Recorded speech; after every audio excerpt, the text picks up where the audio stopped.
पूरी दुनिया को अगर किसी एक चीज का सबसे ज्यादा इंतजार है तो वो है कोरोना वैक्सीन। प्रधानमंत्री नरेंद्र मोदी आज देश में कोरोना वैक्सीन की तैयारियों की समीक्षा करेंगे। प्रधानमंत्री न सिर्फ वैज्ञानिकों से मिलेंगे बल्कि वैक्सीन बनाने की पूरी प्रक्रिया को समझेंगे भी।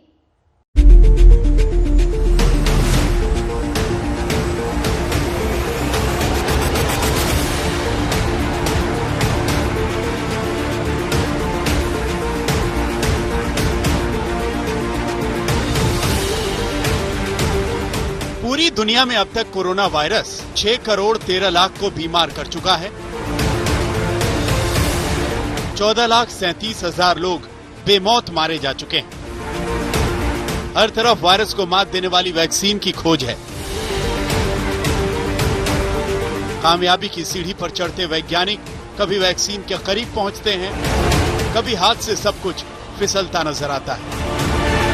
वैक्सीन बनाने की इस दौड़ में भारत न सिर्फ शामिल है बल्कि भारतीय वैज्ञानिकों के शोध के बेहद अच्छे नतीजे भी आ रहे हैं। पूरे देश को कामयाबी की उम्मीदें बंधी हैं। बेसब्री से हो रहे इस इंतजार के बीच पीएम मोदी ने वैज्ञानिकों से खुद मुलाकात करने का फैसला लिया है। पीएम 3 अलग अलग वैक्सीन सेंटर्स का दौरा करेंगे जहां अलग अलग वैक्सीन पर काम चल रहा है।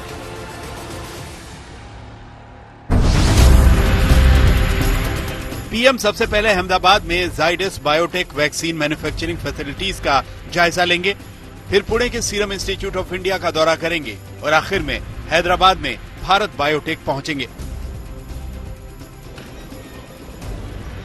तीनों ही जगह तैयारियां जोरों पर हैं। सीरम इंस्टीट्यूट में एयरफोर्स के हेलीकॉप्टर चक्कर काट रहे हैं। एसपीजी की भारी भरकम तैनाती कर दी गई है। वैज्ञानिक प्रधानमंत्री के सामने प्रेजेंटेशन देने की तैयारी कर रहे हैं।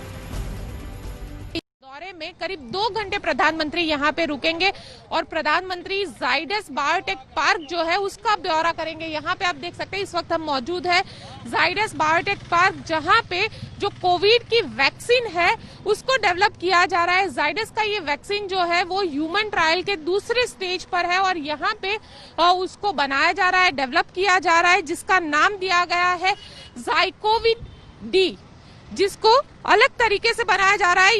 ये जो वैक्सीन है ये प्लाज्मिड डीएनए के आधार पे ये पूरा वैक्सीन बनाया जा रहा है। अहमदाबाद में भारत की स्वदेशी कोरोना वैक्सीन जाइकोव डी का ट्रायल चल रहा है। पुणे के सीरम इंस्टीट्यूट ऑफ इंडिया में ऑक्सफोर्ड की वैक्सीन कोविशील्ड का ट्रायल चल रहा है, जबकि हैदराबाद में भारत बायोटेक और आईसीएमआर मिलकर स्वदेशी कोवैक्सीन तैयार कर रहे हैं। पुणे के सीरम इंस्टीट्यूट ऑफ इंडिया में टेस्ट से गुजर रही ऑक्सफोर्ड और एस्ट्राजेनेका की वैक्सीन कोविशील्ड रेस में सबसे आगे है। फेज 3 के परीक्षण में वैक्सीन करीब 94% तक कामयाब रही, लेकिन वैज्ञानिकों के कान उस वक्त खड़े हो गए जब ट्रायल के स्टेज 3 में प्रारंभिक आंकड़ों में 2 अलग अलग तरह के प्रभाव दिखे। वैक्सीन डोजिंग के एक तरीके में ऑक्सफोर्ड एस्ट्राजेनेका वैक्सीन 90% असरदार पाई गई और दूसरे तरीके में 62% असरदार रही। यही वजह है कि कंपनी ने एक बार फिर से जांच का मन बनाया है। ये वैक्सीन फेज 3 ह्यूमन ट्रायल्स में है। ये ट्रायल्स चर्चा का विषय बने हुए हैं और इसीलिए देश के प्रधानमंत्री वैक्सीन के उत्पादन का जायजा लेने सीरम इंस्टीट्यूट ऑफ इंडिया में आने वाले हैं। तकरीबन 1 घंटा प्रधानमंत्री इस इंस्टीट्यूट में रहेंगे, यहाँ के सीनियर साइंटिस्ट से मिलेंगे, कंपनी के सीईओ, चेयरमैन, इनसे भी मुलाकात होगी। वहीं भारत बायोटेक की स्वदेशी वैक्सीन के तीसरे चरण का ह्यूमन ट्रायल शुरू हो गया है। Drug controller general of India से इसकी इजाजत मिल चुकी है। तीसरे चरण के परीक्षण में कोवैक्सीन की यह खुराक 18 साल या उससे ऊपर के करीब 28,500 लोगों को दी जाएगी। देश के सबसे भरोसेमंद अस्पतालों में से एक दिल्ली के एम्स में कोवैक्सीन का ट्रायल शुरू हो चुका है। एम्स के न्यूरो साइंस सेंटर के चीफ डॉक्टर एमवी पद्म श्रीवास्तव और 3 वॉलेंटियर्स को भारत बायोटेक की कोवैक्सीन की पहली डोज दी गई है। एम्स के साथ साथ कोवैक्सीन का ट्रायल 10 राज्यों में 25 जगहों पर चलेगा। ये ट्रायल कई अस्पतालों में शुरू हो चुका है। इस वैक्सीन की 2 डोज होंगी। पहली डोज देने के 28 दिन बाद दूसरी डोज दी जाएगी। हमने यहाँ वैक्सीनेशन का काम कल से स्टार्ट कर दिया है।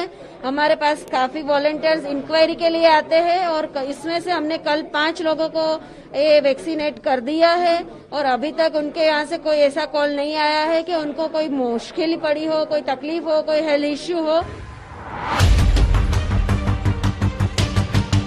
कुल मिलाकर भारत के वैज्ञानिक भी इतिहास रचने की दौड़ में हैं। कोरोना को मात देने वाली वैक्सीन की खोज अभी जारी है।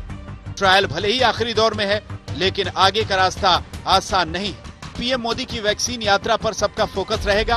वैक्सीन बनाने वाले इंस्टीट्यूट्स में प्रधानमंत्री का जाना ये बताता है कि सरकार और पूरा सिस्टम वैक्सीन को लेकर कितना गंभीर है और इसके पीछे उम्मीदों की कितनी लंबी कतार है। अहमदाबाद से गोपी घांगर, दिल्ली से मिलन शर्मा के साथ पंकज खेलकर, पुणे, आज तक।